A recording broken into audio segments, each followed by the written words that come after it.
We've all felt it, right? That constant tug of war between enjoying the life we have right now and the pressure to be building a better one for tomorrow. It's honestly one of the biggest challenges we face, how to find that sweet spot between living in the moment and planning for the future. So, which way do you go? Do you focus all your energy on what feels good today, on pleasure and satisfaction right now? Or do you sacrifice that short-term fun for long-term security and success?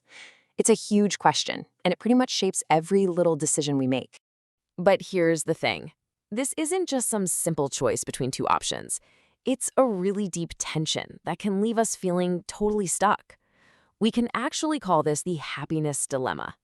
And leaning too far one way or the other, well, it's risky.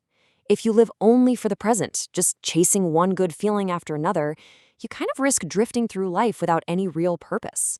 But on the flip side, if you live only for the future, you risk getting to the end and realizing you spent your whole life preparing, but you forgot to actually live it. Okay, but what if we've been looking at this whole thing completely backwards? What if it's a false choice to begin with? Here's a powerful idea to think about. Maybe the most stable, most meaningful happiness doesn't come from picking one path. Maybe it comes from getting these two parts of our life, the present and the future, to actually work together. So, how in the world do we actually do that? How do we find that balance in our own lives? Well, there's a framework called the HappyWise model that gives us a clear path.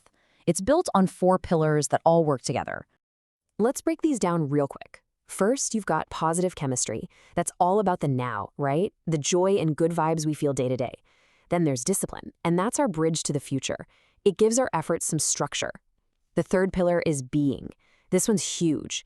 It anchors everything we do now and later in what really matters to us, our core values. And finally, there's plus us, which is just a reminder that our happiness is all tangled up in our relationships. See, it's not about perfecting one, but getting them all to dance together. Okay, that all sounds great in theory, but how do we actually put it into practice? The good news is it's not about some massive life makeover. Instead, it's about a few simple, intentional habits. Let's dig into 3 really powerful ones. First up, meditation. This is honestly one of the best tools we have for planting our feet firmly in the present moment. Even just a few minutes of quiet focus can slow down that racing mind, dial down the stress, and just give us the space to just be. Next, let's talk about the idea of growth. You can think of this as the ultimate bridge connecting your present self to your future self. I'm talking about learning a new skill, trying a new language, or finally picking up that hobby you've been thinking about.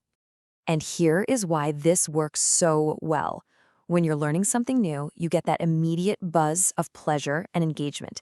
That's your positive chemistry pillar lighting up today. At the exact same time, you're exercising discipline by building skills for tomorrow. It is a perfect win-win. And our third practice is planning. Now hold on, this doesn't mean living with your head in the clouds, obsessed with the future. It's about using your goals to give your day-to-day actions a sense of purpose and direction. It's about making sure the little steps you're taking now are actually leading you somewhere you'll be proud of later. And the secret to making planning work is really a 3-parter. First, you gotta break those huge, scary goals down into tiny, manageable steps. Second, use that discipline to stay consistent. And third, and this is absolutely crucial, make sure your goals are deeply connected to your core values. That's your being pillar.